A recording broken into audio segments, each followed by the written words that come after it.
ये है Mac mini M4, इसे मैं 6 महीने से यूज़ कर रहा हूँ और ये है मैकबुक M2 एयर, इसे मैं पिछले 2 साल से यूज़ कर रहा हूँ। और आप लोग कन्फ्यूज़ हो रहे हैं कि इन दोनों में से भाई क्या लें? कौन-सा सही रहेगा, कौन-सा गलत रहेगा? तो इस वीडियो को एकदम लास्ट तक ज़रूर देखिएगा और इस वीडियो में मैं आपको बताऊँगा कि इसमें क्या कमी है, इसमें क्या कमी है या दोनों में क्या अच्छाई है। वो सारी चीज़ें मैं इस वीडियो में बताऊँगा, तो इस वीडियो को एकदम लास्ट तक ज़रूर देखिएगा। देखिए, सबसे पहले हम प्राइसिंग की बात करते हैं, ठीक है? ये है ₹55,900 का, जो अभी लेटेस्ट प्राइस आया है एप्पल की तरफ से, वो है ₹55,900 का मैक मिनी M4 का। और मैकबुक M2 एयर का अभी जो लेटेस्ट प्राइस है, वो है ₹78,900। अब आप ये मत सोचिएगा कि ये सस्ता है, ये महँगा है, तो ये लेना चाहिए, नहीं। देखिए, इसके लिए आपको एक्सटर्नल एक मॉनिटर चाहिए होगा, कीबोर्ड चाहिए, माउस होगा, तो उसके लिए भी आपको एक्स्ट्रा खर्चा करना पड़ जाएगा, तो कुल मिला के इससे ज़्यादा ही महँगा पड़ जाएगा। लेकिन ये लैपटॉप है, ये डेस्कटॉप है, इसकी परफॉर्मेंस ज़्यादा अच्छी है, इसकी थोड़ी वो हम आगे अभी बात करेंगे। तो वहीं अगर ₹78,900 में ये देखते हैं, तो ये कॉम्पैक्ट है, स्क्रीन और कीबोर्ड, माउस सब कुछ इसमें इनबिल्ट आता है। ये कॉम्पैक्ट होता है, पोर्टेबल है, कहीं भी आप फोल्ड कीजिए और ले जाइए अपने साथ। तो इन दोनों के प्राइस का डिफरेंस तो आपको पता चल गया होगा। अब जानते हैं हम स्पेसिफिकेशन दोनों का। देखिए, मैक मिनी M4 तो आता है 16 जीबी रैम के साथ। ये इसका बेस मॉडल है, मतलब 16 जीबी से ही शुरू होता है ये। और इसमें जो स्पेस है, स्टोरेज है, वो है 256 जीबी और M4 चिप के साथ आता है। वहीं अगर हम एयर की बात करें, M2 एयर की बात करें, तो ये M2 चिप पर बेस है और ये भी बेस मॉडल है। और ये 8 जीबी रैम के साथ आता है और 256 जीबी स्टोरेज के साथ आता है। दोनों की मेमोरी स्पीड भी सेम है, दोनों की इंटरनेट स्पीड भी सेम है, सेम ओएस पे है।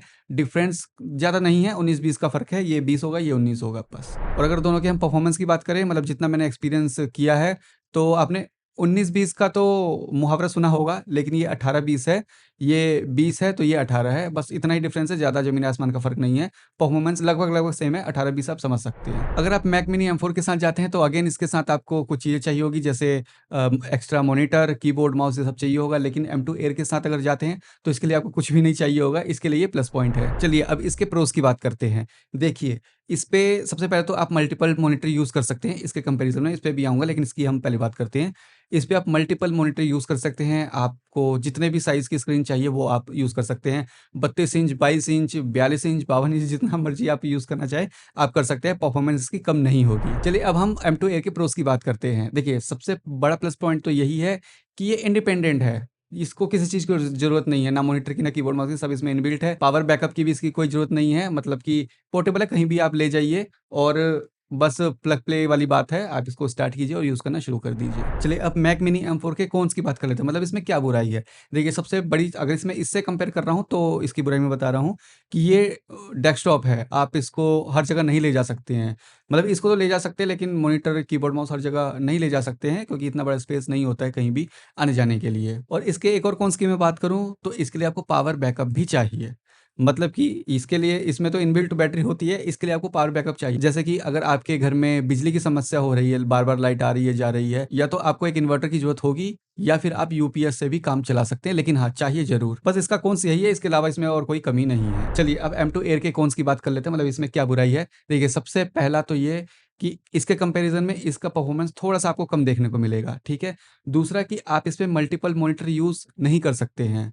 अब आप सोच रहे होंगे कि यूट्यूब पे तो बहुत दिखाया गया है ऐसे, और कंपनी भी कहती है कर सकते हैं। देखिए, मैं अपना एक्सपीरियंस आपको बता रहा हूँ कि जब भी मैंने इस पे कोई एक्सटर्नल मॉनिटर मैंने यूज़ किया है, तो उसकी परफॉर्मेंस बहुत ज़्यादा कम हो जाती है। Hanging issue, lagging issue, stucking issue मैंने काफ़ी ज़्यादा देखे हैं, जब भी मैं एक्सटर्नल मॉनिटर से अटैच करता हूँ, और एक्सटर्नल मॉनिटर हटाने के बाद इसकी परफॉर्मेंस वापस पहले जैसी हो जाती है। तो एक चीज़ तो यहाँ पे कन्फर्म है कि आप अगर इसको खरीदने की सोच रहे हैं विद एक्सटर्नल मॉनिटर के साथ, आप सोचें कि 3-4 डिस्प्ले मैं यूज़ करूँगा, बेसिक टास्क आप कर सकते हैं, लेकिन हाँ, थोड़ा बहुत आपको हैंगिंग इश्यू देखने को मिल सकता है। और हाँ, अगर इसके दूसरे माइनस पॉइंट की बात करें, तो अगेन इसका रिपेयरिंग कॉस्ट बहुत ज़्यादा है। इसकी डिस्प्ले टूट गई तो आपको कम से कम 30-40 हज़ार रुपए का उसी समय नुकसान हो जाएगा। बैटरी बदलवानी है तो 20-25 हज़ार, कीबोर्ड, माउस, ट्रैकिंग ये सब नहीं चल रहा है, तो भी आपको बहुत ज़्यादा खर्चा हो जाएगा। लेकिन इसमें क्या है, कीबोर्ड खराब हो गया, कोई बात नहीं, नया कीबोर्ड आ जाएगा, और डिस्प्ले चली गई, कोई बात नहीं, नया मॉनिटर आ जाएगा, सेकंड हैंड आ जाएगा, कोई दिक्कत नहीं है। लेकिन इसके साथ ऐसा नहीं हो सकता है। और हाँ, अब हम मेन मुद्दे की बात करते हैं, मतलब वीडियो एडिटिंग की। कुछ दोस्तों ने मुझसे पूछा है कि किस पे ज़्यादा अच्छे से वीडियो एडिटिंग हो पाएगी, मैक मिनी M4 पे या M2 एयर पे? तो देखिए, मैं आपको बता दूँ कि अगर आप 4K एडिट करना चाहते हैं, तब आपको मैक मिनी M4 लेना चाहिए। वहीं अगर आप 4K एडिट नहीं करते हैं, 4K में शूट नहीं करते हैं, 1080p आपके लिए काफ़ी है, तब आपको M2 एयर लेना चाहिए, क्योंकि दोनों ही कंपैरिज़न में ना 1080p वाली वीडियो ये ज़्यादा अच्छे से परफॉर्मेंस दे पाता है, जबकि M2 एयर 4K के लिए बहुत अच्छी चीज़ है, क्योंकि 1080p वाली वीडियो एडिट करते समय कभी-कभी इसकी परफॉर्मेंस मैंने इसके कंपेयर में ज़्यादा देखी है। ये ज़्यादा अच्छे से चीज़ों को रेंडर कर लेता है, इफ़ेक्ट भी काफ़ी ज़्यादा ये लोड सह लेता है। लेकिन हाँ, 4K में नहीं कर पाता है। 4K में 2 लेयर ये हैंग होना शुरू हो जाता है, जबकि मैक मिनी M4 3, 4, 5 लेयर अच्छे से स्मूथ से प्ले, रेंडर सब कुछ कर देता है। अगर आप डेस्कटॉप यूज़ करना चाहते हैं, तो ज़रूर आपको मैक मिनी M4 लेना चाहिए। लेकिन अगर आप एक लैपटॉप देख रहे हैं जिसमें पावर बैकअप की ज़रूरत ना हो, सब कुछ इनबिल्ट है, तब आपको मैकबुक M2 एयर ज़रूर लेना चाहिए। या फिर आप एक काम कर सकते हैं, आप कमेंट में अपना यूज़र्स लिख दीजिए और मैं आपको सजेस्ट कर दूँगा कि आपको कौन-सा सिस्टम लेना चाहिए। और हाँ, याद रखिएगा, बाय लिंक नीचे डिस्क्रिप्शन में है, वहाँ से आपको काफ़ी अच्छे-अच्छे डिस्काउंट देखने को मिलेंगे दोनों डिवाइसेज़ के लिए। और अगर आपको मैकओएस यूज़ करना नहीं आता है, तो मैंने एक पूरा हिंदी ट्यूटोरियल बनाया हुआ है, प्लेलिस्ट का लिंक नीचे डिस्क्रिप्शन में आपको मिल जाएगा। और इस तरह के मज़ेदार वीडियोज़ देखने के लिए मेरे चैनल को सब्सक्राइब जरूर करें। मिलते हैं नेक्स्ट वीडियो में।